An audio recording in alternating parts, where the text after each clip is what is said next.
नमस्कार, मैं मनीष कुमार खबर 24 एक्सप्रेस में आप सभी का स्वागत करता हूं।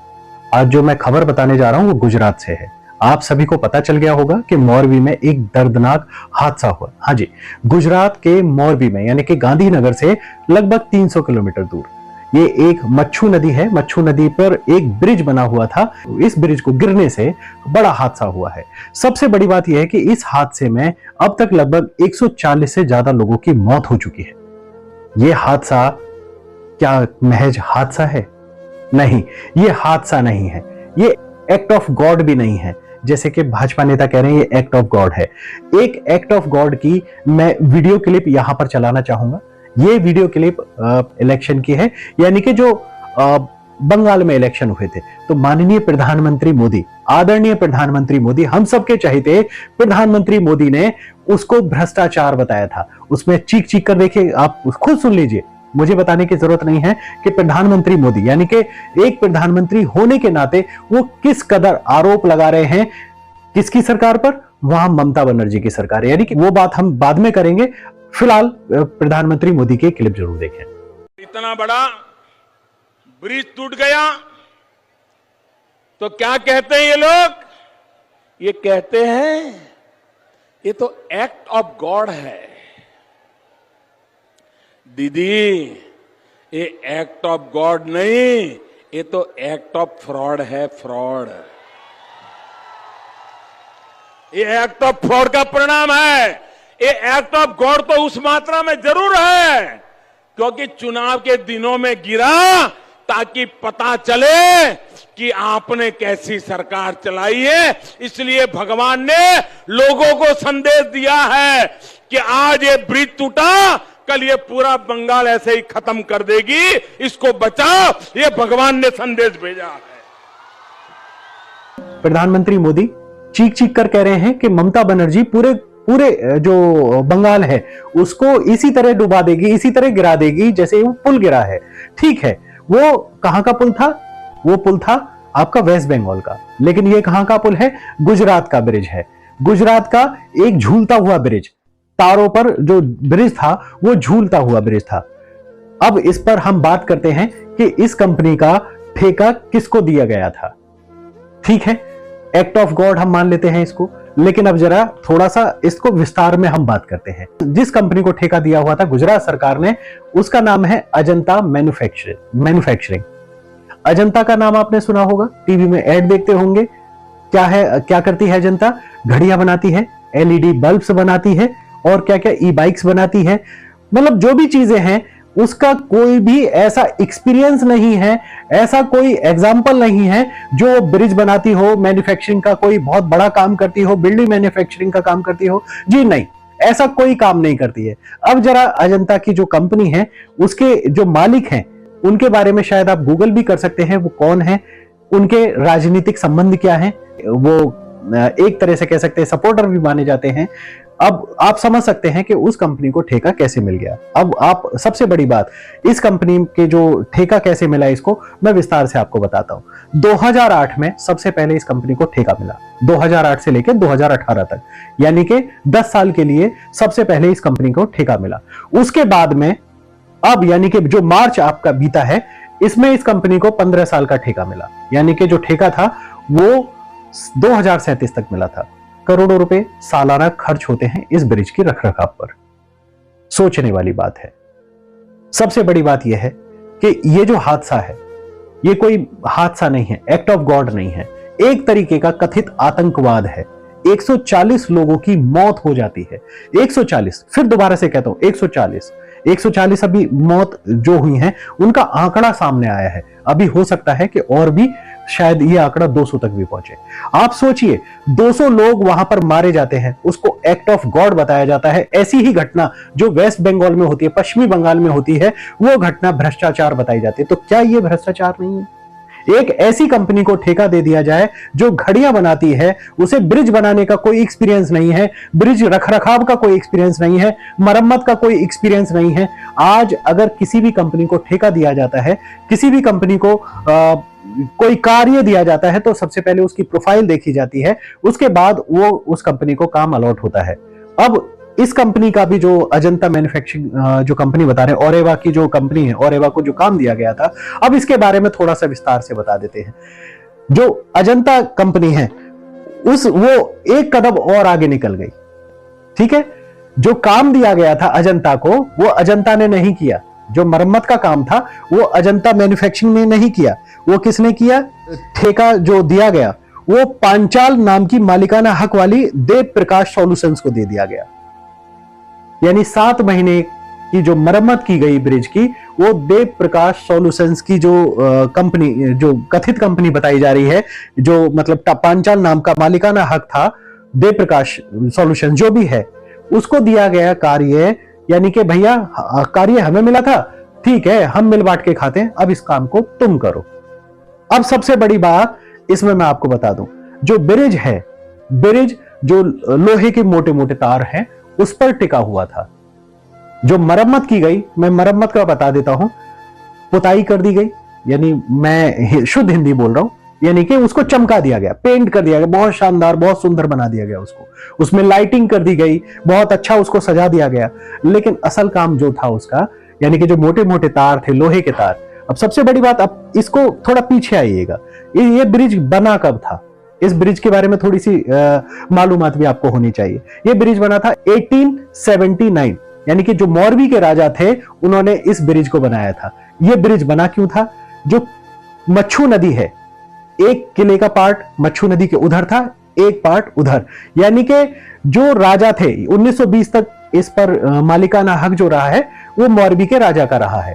तो मौरवी के राजा जो थे, यानी कि ब्रिज से इधर जाने के लिए, उधर से इधर जाने के लिए इस ब्रिज का इस्तेमाल करते थे। 700 मीटर लंबा पुल है ये, 700 मीटर लंबा ब्रिज है ये, हिलता झुलता ब्रिज है। ऐसा ही ब्रिज आपको ऋषिकेश में मिल जाएगा, जिसको लक्ष्मण झूला बोलते हैं। आपने बहुत सारी जगह पे ऐसे इस तरीके के ब्रिज देखे होंगे, लोहे के तारों से बंधा होता है, यानी कि जो लोहे के तार हैं, मोटे मोटे मजबूत तार होते हैं, उनसे ये ब्रिज बंधा होता है। सबसे बड़ी बात यह है कि जो मोटे तार हैं वो 1879 के ही हैं, वो कभी बदले नहीं गए, उनकी कभी मरम्मत नहीं हुई। सबसे बड़ी बात यह है कि जब मरम्मत हुई है, ठीक है, मरम्मत होगी, उसकी 7 महीने का फिटनेस दे दिया गया। सॉरी, यहां पर फिर मैं माफी मांगता हूं, फिटनेस मैंने बोला, कंपनी को फिटनेस ही नहीं दिया गया था, कहीं पर ऐसा लिखा नहीं गया है, यानी कि नगर पालिका ने उस ब्रिज को खुलवा दिया। इसमें गलती किसकी आती है? नगर पालिका की गलती नहीं आती, यानी कि जो मौरवी नगर पालिका है उसकी कोई गलती नहीं है। ठीक है, अजंता ने जो किया, क्या गुजरात सरकार की कोई गलती नहीं है? इतनी बड़ी चूक हो जाती है। अब यहां पर एक और बात करते हैं, ठीक है, हम नगर पालिका को भी साइड में रख देते हैं, हम अजंता सॉल्यूशंस को भी, जो अजंता मैन्युफैक्चरिंग है उसको भी साइड में रख देते हैं, देव प्रकाश सॉल्यूशंस को भी साइड में रख देते हैं। अब बात आती है कि उस ब्रिज पर 400 लोग कैसे पहुंचे, यानी 400-500 की संख्या बताई जा रही है, वो लोग कैसे पहुंचे? यह बहुत बड़ा सवाल है। लोग कह रहे हैं कि लोगों की गलती है, वो लोग वहां पर ब्रिज पर गए थे, यानी मरने गए थे, क्या करने गए थे, ये सोशल मीडिया में तमाम आप देख सकते हैं।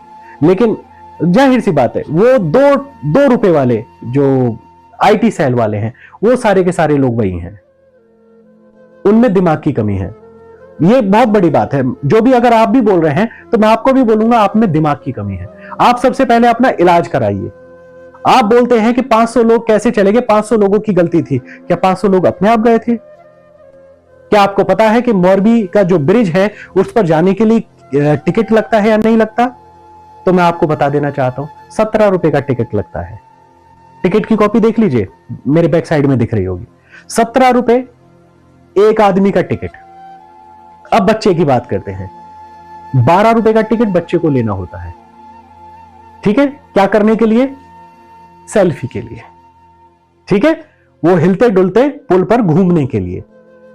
एक और बात, उस 17 रुपए के टिकट के ऊपर साफ साफ लिखा हुआ है कि इस जो ब्रिज है, ब्रिज को हिलाना डुलाना नहीं है, अदरवाइज कानूनी कार्रवाई की जाएगी। यह चेतावनी भी स्पष्ट रूप से लिखी हुई है टिकट के ऊपर। अब आप बताइए, 17 रुपए का टिकट किसको दिया गया? जो ब्रिज पर थे। शनिवार का दिन था।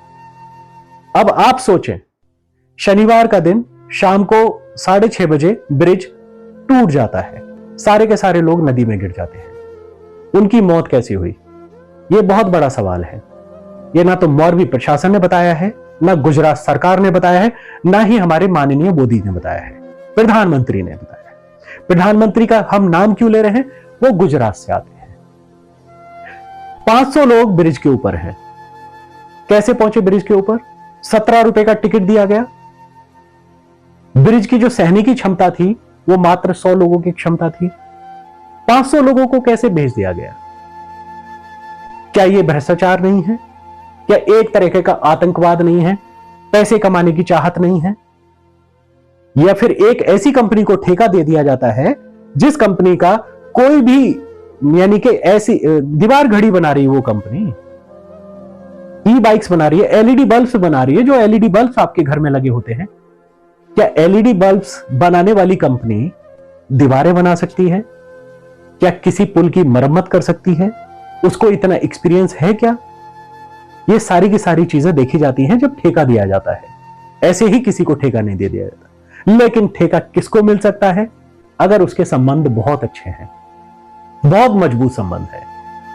अजंता की जो कंपनी है वो गुजरात की कंपनी है, 4000 करोड़ रुपए की कंपनी है।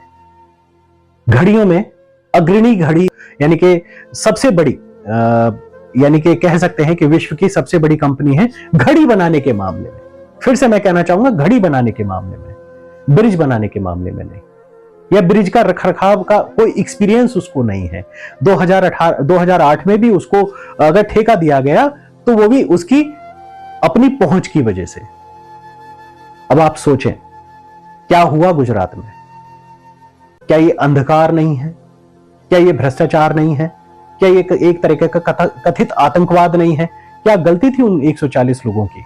क्या गलती थी उन 500 लोगों की? क्या वो ब्रिज पर चले गए? वो गलती थी।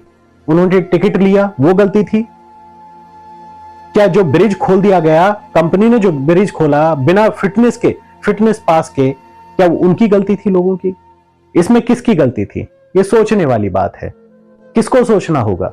प्रधानमंत्री नरेंद्र मोदी को सोचना होगा, गुजरात प्रशासन को सोचना होगा। प्रधानमंत्री नरेंद्र मोदी को हम इस वजह से भी घसीट रहे हैं, क्योंकि वहां पर गुजरात में जो भी कुछ होता है वो उनके वजह से होता है। गुजरात में अगर विकास होता है तो प्रधानमंत्री का नाम आता है, तो गुजरात में अगर कुछ गलत हो रहा है तो उसमें किसका नाम आना चाहिए? गुजरात में अगर कुछ भी अच्छा होता है तो किसका नाम आता है? नरेंद्र मोदी का नाम आता है। नरेंद्र मोदी यानी हमारे देश के प्रधानमंत्री, हमारे प्रधानमंत्री। तो गुजरात में गुजरात सरकार किसकी है? प्रधानमंत्री नरेंद्र मोदी की। तो इसकी जिम्मेदारी किसको लेनी चाहिए? मैं साफ साफ शब्दों में कहता हूं, प्रधानमंत्री नरेंद्र मोदी की जिम्मेदारी बनती है। मोरबी में जो कुछ हुआ उनको इसकी जिम्मेदारी लेनी चाहिए। तो बहुत मैंने बोल दिया है, बहुत कुछ बोल दिया है आपने। जो प्रधानमंत्री मोदी हैं उनके वो जो शब्द हैं वो भी सुन लिए होंगे। इसके अलावा और भी बहुत सारी चीजें हैं, लेकिन मैं चाहता हूं कि आप इस पर सोचें, आप चिंतन करें। इसी के साथ मैं मनीष कुमार, खबर 24 एक्सप्रेस के लिए धन्यवाद।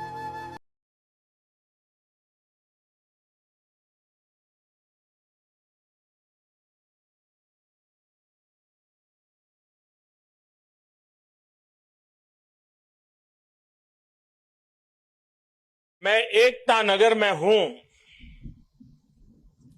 पर मेरा मन मोरबी के पीड़ितों से जुड़ा हुआ है।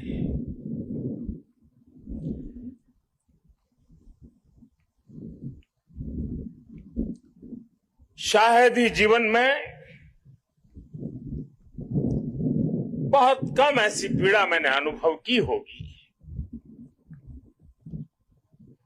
एक तरफ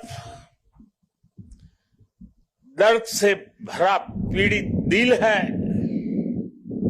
और दूसरी तरफ कर्म और कर्तव्य का पथ है। इस कर्तव्य पथ की जिम्मेवारी को लेते हुए मैं आपके बीच में हूं,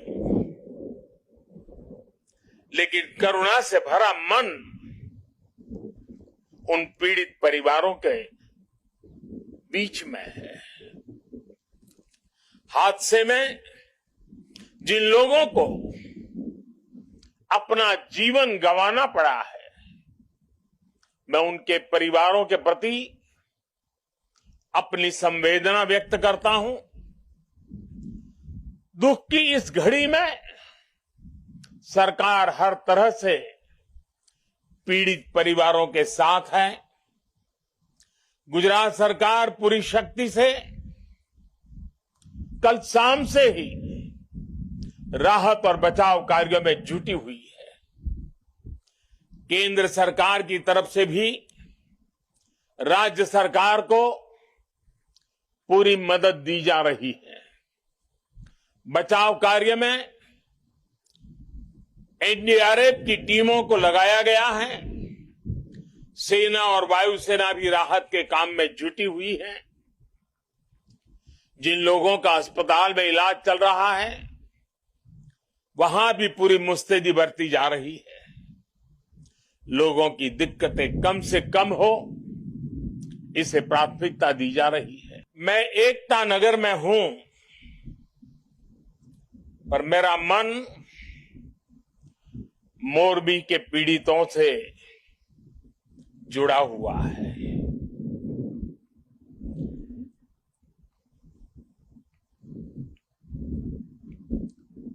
शायद ही जीवन में बहुत कम ऐसी पीड़ा मैंने अनुभव की होगी। एक तरफ दर्द से भरा पीड़ित दिल है और दूसरी तरफ कर्म और कर्तव्य का पथ है। इस कर्तव्य पथ की जिम्मेवारी को लेते हुए मैं आपके बीच में हूं, लेकिन करुणा से भरा मन उन पीड़ित परिवारों के बीच में है।